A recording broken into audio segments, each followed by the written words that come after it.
right, Nukola, Akpena mi baby the count Bamila, Yama, Nukata, Nusan we can accord to kill today, Yana Tower, and we can accord to kill you. I think you all go. So far, the Kajam of there to remember la. No, we are global story down there, and not Fiara Global, our man Lemugaka, McDonald, Element, Yetoma Qui, Yatape, Nukata, and you number roller skates, about for Paco Duna, yeah, for Paco Duna, for Okono to me. I don't tell. Oh, don't go to Togo. Cross at the Aluchu border. Get a Ghana mafia, only the Balajan if you feel like in other AK, Alo Greater Accra.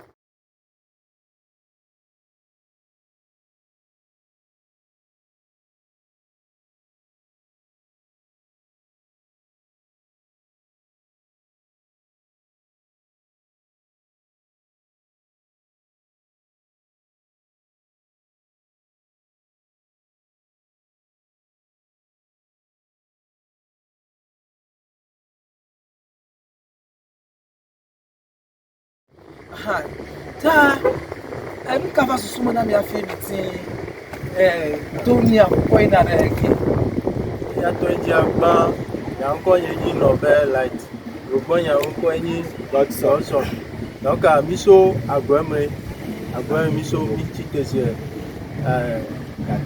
gâteau tutu mi cité donc mi a ho a ya gbo ko gâteau mi ho c'est moi aka mi azo mi ado fia nko we fia ke mi ba do pour midi après dokutuma 12 okay 12 o'clock o je mo so go ma cho for form alun dikanya gâteau good as overdo dabala jansh la fia 12 sikanya ndi no dokutuma gawive good ya ma va o bia ma do nchi no kwa okay kana mi je mo mi va kraro okay yeah mi do mi holore cha ona roller blade okay one donc nchi to ko mi sitero e ya la passer okay donc mi do we mi la ku ka yegbo okay aso amere we ni na mi ti mi no ne mo okay donc sukata mi be ya bia kwiko ya fima na wa wonku ne alo wanyagbe mi o surprise ne kwa okay o surprise ne donc ento cha le funa mi le bla mi lava wa okay aso asi mi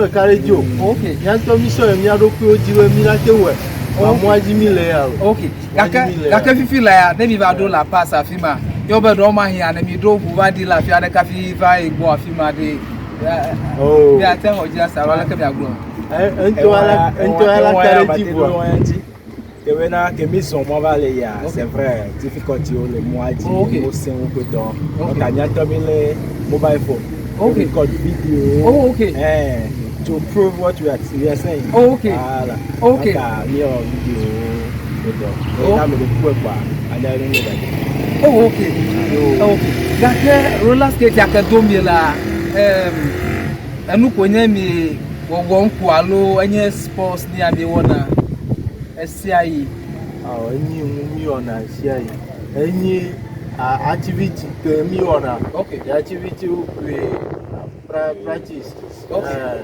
the activity HR on a competition okay let me have I think 1 month okay yes our competition okay Togo agwe okay your data information ala ko social media okay akana ma bia ma vade competition na be gere dem ko alo wa so fi me zibe wa gere dem le ga bra mi to bi gere dem ko okay do bi on competition okay ke first one bound to akame gere ma ala ko yi bon la go na mono hard okay jawe afukpa ke ozana normally okay okay people le relation okay donc ekele merci à lui so okay donc so va côté ma ojiro ma gbona mpolo c'est ni ami ato togoto c'est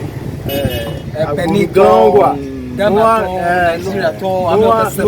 no akpere mi anti okay akpere mi anti sport miore akpere mi anti wa c'est wa play ma ku mo Now we go to the work. We go aso encouragé o.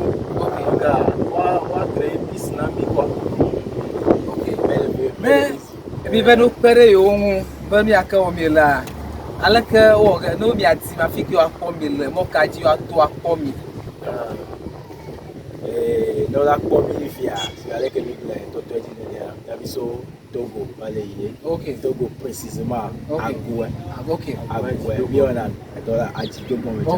On va dire Agoué, avec la commune de Tutuain, Agoué, de Lyon, Tolance. Voilà, à des Lyon. On va dire Gamaya, on va te prendre sans problème. D'accord, nous va. Ah, good. Et vous la tenez, vous la tenez, que le métier. Donc, plus 228 93 14 31 21 228 93 14 31 21 voilà que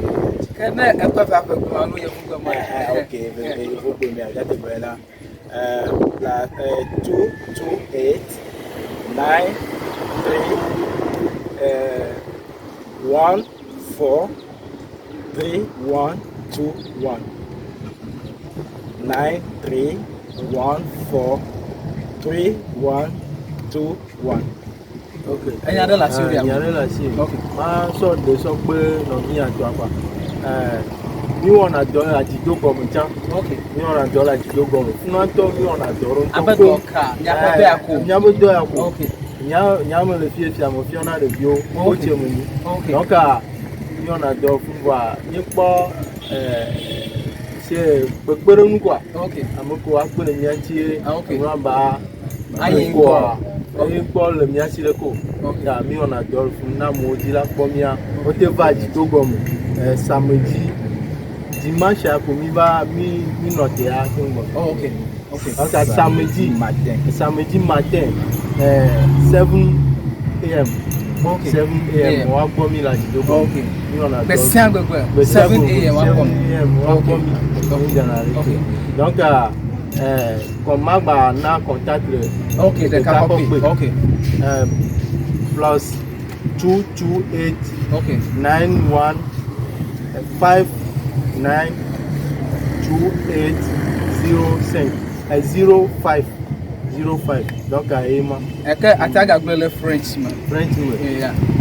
Plus 228 91 59 28 05 donc à contact à moi. À me faire na le cas donc là ok, nous collons. Yema, roller skate à deux doigts. Manye enukonyo. Il y a une sports activity à que au côté il y a makatano ko. Enye to e won kuna enye nku won pa manye vion. Ha ka be pona le gia short distance go wona. Short distance. Like the first time in history yema le pomba amarati alomaroti do roller skate to Togo all the way to Accra. Manye mo vion. Manye mo vion even na adobu kra anovement to pa manye vion. Ta bizagagba alaba mi atia adio po mo ko pere mu de sia de ke mi atia wo no atutu adurango a bekaris be ma wa adualo amasia ma ta economy abalesi e ga de kan ko mi le Ewenyigba CVD aso a ye to man kakati ga va abati mi le afia ka mi le baka ba mo formally agbena mi kakaro ende kacha le mi agbola. Okay. Afopa opso afopa kwa jimoti ano. Okay.